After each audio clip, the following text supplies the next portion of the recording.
Hi there and welcome to Get Good. It's Bruce here and I'm going to take you through a follow-on video to our Getting Started Volumes video that we released a few months ago now. A few people have said this is a lovely kind of theory video, but it'd be nice to see how it applies to paint and how you would paint a model. So I'm going to walk you through the steps that I take to paint some volumes on my minis. If you're kind of a little bit scared of painting volumes and you'd rather just pick to one colour all over, this is maybe a way of showing how you can get out of that mindset and really improve the depth and realism of your models to ultimately make them look a lot better in the hand. And to help with that, I have some of these new War Paints Fanatics. They come in this flexible triad system which lets you pick high value, low value paints easily without having to worry about mixing. And because I really hate myself, I've decided to give yellow a go because it's often been a colour that I've struggled with, and hopefully we can do a bit of learning together. Okay, let's dive into it. So this is what we'll be painting. It's a Space Marine Terminator shoulder pad. It's a nice round shape and really good to show off volumes and stuff to really get the theory down pat. Now I wanted to talk about references, and I think obviously the typical way for most people is they take a picture of their mini with a light source on it, and that's really useful. I still think that's probably the best way for many people to do it. But you'll see on our YouTube channel there's a reasonably long guide on how to use something like Blender to get different references for lighting on some of your primitive shapes. Now, as you improve as a painter, you will get a more, I would say, kind of off-the-cuff ability to understand light volumes. But Blender is a tool that I like to use occasionally for some shapes. So what I did is I just modeled an approximation of what the shoulder pad looks like, and then I threw some lights on it based on the scene. And this gives me an idea of where my highest highlights are, where the shadows need to fall, where some of the midtones lie. And also, just for reference, I threw it into Photoshop where I could take this kind of nice, smoothly blended light and basically turn it into some more basic shapes and segments of light, so it was easy to understand and interpret.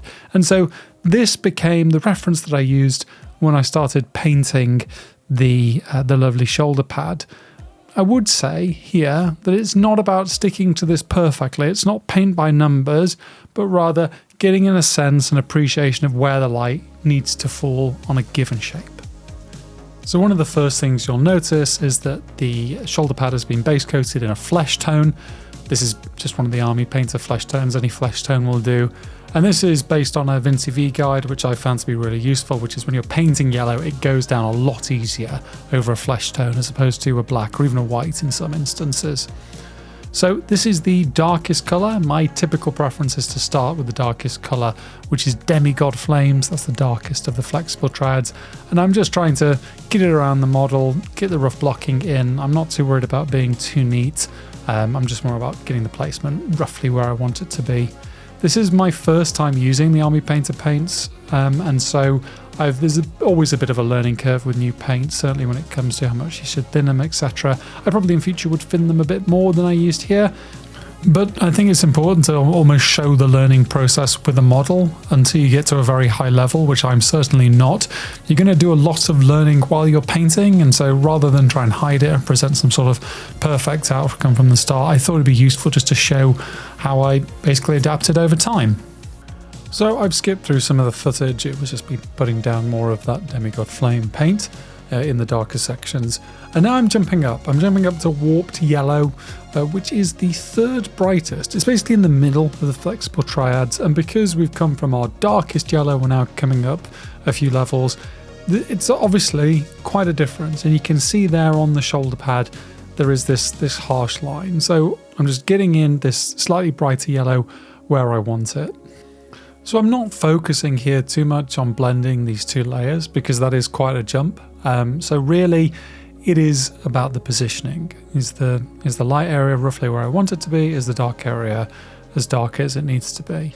At the same time, I'm fighting a bit of coverage, so I've popped some of the Demigod Flames back on just to make the dark area stand out more. Obviously, when you're painting yellow, certainly yellow above all colours, it can take a few coats to get the coverage you want, so a little bit of back and forth, but I'm really just thinking, is the rough placement of the bright area and the dark area where I want it? So thinking back to that light map we have, I also need to pop some of this midtone as a dot within the darkness. And I'm going to be honest, this is something that I really hate when I'm painting, because it always looks stark. It looks a bit gross until you kind of get better at blending them. This is, and I'm going to hate saying this, but it is one of those areas where you need to trust the process and just basically give yourself over to the fact that, yeah, it's going to look a bit stark until you begin to shift and change it and make that blending look a bit more smooth. It's okay. Get the dots of light where you want them. So we've stuck with two colours so far, the Demigod Flames and the Warped Yellow. And now I'm introducing the brightest colour. And this is going to be my highest highlight, and this is Ice Yellow, the highest value of the flexible triad of yellow that you can get from Army Painter. Again, stark lines. At this point in what we are doing, there's going to be harsh lines all over the place. You may be thinking, oh, this looks a bit messy. This is not the smooth shield that I imagined. Again, you just kind of have to trust the process in this. So I'm roughing in that Ice Yellow, again, that dot roughly where I want it based on the light map that I created. So I have the rough light position where I want it, and now I need to start thinking about how I can blend these together to make them look smoother and ultimately get the outcome that I want. And to do that, I'm using Fiendish Yellow. Now, within the Triad system, this is a yellow that fits between Demigod Flames as our darkest colour and Warped Yellow as kind of our mid-tone. And so I'm basically, you can just think of it like, imagine if this was black and white, this is a grey. And it's that midway point between the two, and so it's going to soften the lines between the two ranges. And this is where the blending kind of part of getting your volumes right comes into. And actually, what I think is quite beneficial about the flexible Triad system, if I was painting this with other paints, I might consider, well, do I mix 50-50 between those two colours and just go for it like that?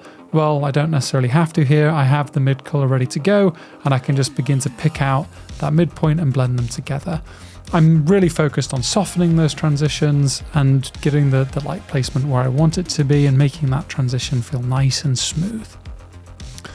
So now I'm bringing back some of the Warped Yellow, and this is where we see that essentially blending is this back and forth process. So I've cut into the kind of gap between the Warped Yellow and the Demigod Flames, the light, the midtone and the dark, with the Fiendish Yellow, and now I want to cut into the Fiendish Yellow with the Warped Yellow. So always thinking about where that paint is landing and how we're smoothing certain transitions. And I will say, at this point, I am thinning the paint slightly more, because the subtler the colours that I use, the softer those transitions will be. And that's something I can be quite happy about, in terms of I'm not just putting a load of stark lines all over the place. I'm using a slightly thinner paint, and that means I can enhance certain bits and smooth out others. And you can see here, I'm just going back to that dot where I've cut into it maybe a bit too much with the Fiendish Yellow, and I'm just softening that out and re-establishing it. Here with the Ice Yellow, same for that dot. You're going to need to re-establish certain lights as you blend them together to get the look that you are going for, and that is completely fine, certainly when you're starting out. So now, after I've done cutting between that Demigod Flames and Warped Yellow with the Fiendish Yellow, I'm now going to cut between the Ice Yellow and the Warped Yellow with Space Dust. There are a lot of silly names for paint, and I apologise if any of them sound utterly ridiculous, but in terms of values, Space Dust sits between Ice Yellow and Warped Yellow, so it's a great thing to cut into and soften the transitions.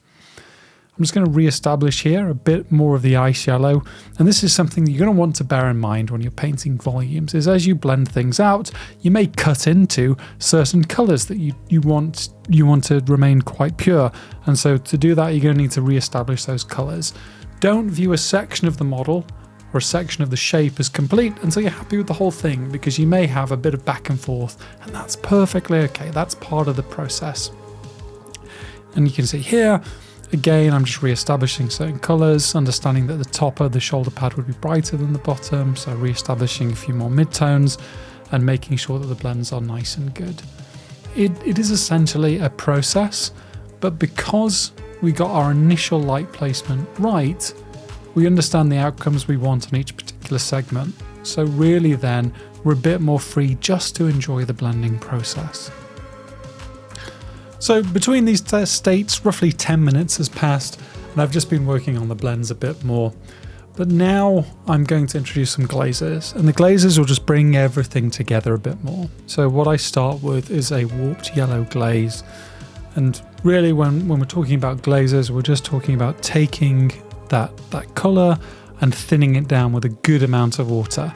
We have a video on paint consistency which can illustrate this a bit better, but it's essentially a drop of warped yellow and about 5 drops of water, and I'm glazing it over the lighter side. I'm then here glazing demigod flames. So I'm taking those 2 initial colours I had, demigod flames and warped yellow, and I'm glazing them into their respective sides to pull those light volumes together and also soften the transition between the 2 shapes.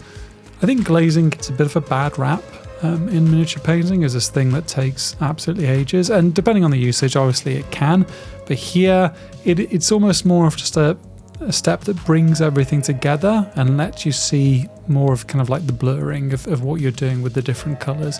And to be frank, it is something that I really enjoy. And so that's all I'm doing at this step, is just glazing the 2 different colours to bring everything together.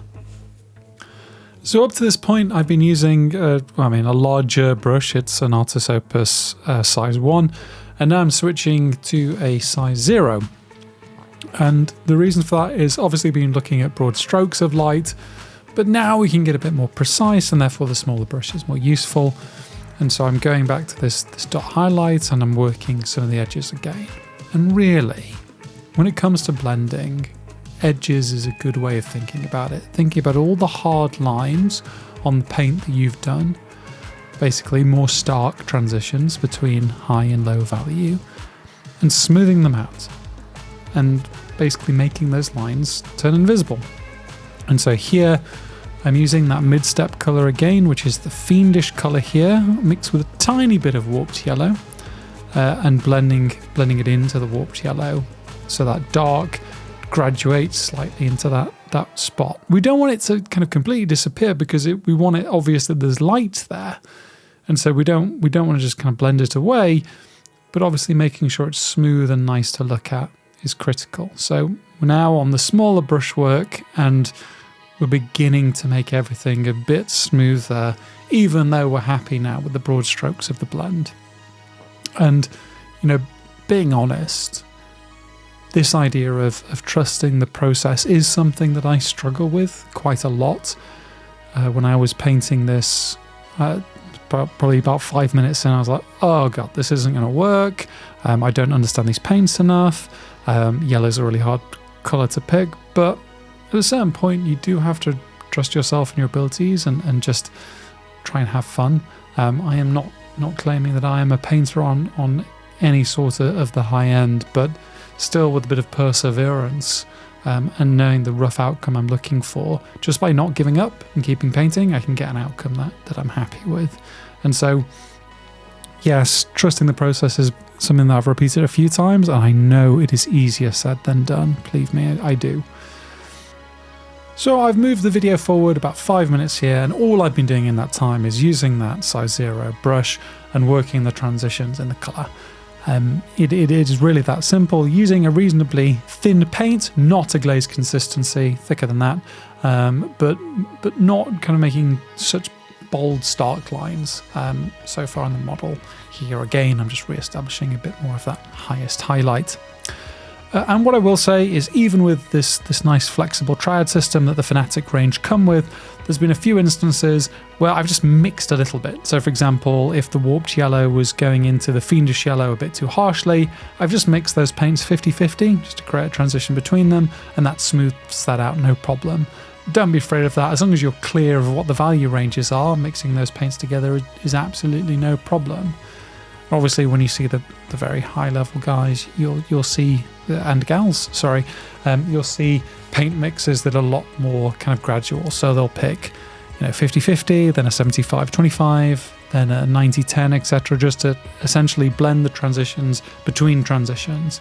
And if you watch any of Maunus's painting videos on our channel, you'll see that he does that very much so. He'll create blends within blends to really smooth out that transition, and that's how you will ultimately get the smoothest blends, by understanding just how gradual you can make some of those value transitions. But do try and enjoy the process. It's not a war where you're kind of pulling your hair out trying to make things as smooth as possible, but rather a slow thing where you are just taking your time, appreciating the colours that you've got on the model, and just getting it to a point where you want it to be. So jumping forward a bit more, I've just softened those blends, I've got them to the point where I want them. I set myself a time limit of 30 minutes for this video, and so this shows kind of where you can get to your blends in terms of a time limit like that, just by essentially having faith in what you're doing. And now I'm throwing on an edge highlight. And one of the things I'll say, if you've worked transitions on a model, you will find that when you add that edge highlight, it does bring things together. I wish I knew why there was a reason for this. There will be. I'm sure someone will put it in the comments. But essentially, as you begin to add that edge highlight, everything just seems to coalesce a bit more. So at this point, I was feeling pretty good about it. I did find edge highlighting on camera particularly hard. Not the way I would usually do it. But here I'm just basically applying that edge highlight all around the model. This initial edge highlight is in Space Dust because it's one of the higher values, and I'm even layering it down here on the brighter side, knowing that I'm going to go over it shortly in Ice Yellow. This is just a process thing that I do to know that I've always got an edge highlight of a baseline value on. So finally, as the last step, I'm just popping in some Ice Yellow on the bright side edge highlight. I could have pushed this all the way up to white, but I think really with the Ice Yellow kind of highlight dot being a little bit pushed back in the blends, Ice Yellow was more than enough to get some of these high edge highlights in. And that is essentially the blend done. For 30 minutes, I'm really happy with where I got to in the time available. Obviously, I could have easily spent another 30 minutes making those blends perfectly smooth, but I think if you're just starting out with painting volumes, like giant time sinks can be a little bit intimidating, but just know that you can still get a good effect reasonably quick. This is one I'm certainly happy with, one that I think would look good on an Imperial Fists dude, or other yellow models are available. But I hope you've enjoyed this, certainly from a more beginner-friendly perspective. And certainly with a colour that can be quite challenging for some. I really think the War Paints Fanatics are quite good for this, so if you're interested in achieving a similar effect, give them a try and let me know how you get on. For now though, that's all from me. I hope you found this interesting, and we'll see you in the next one. Get painting and get good.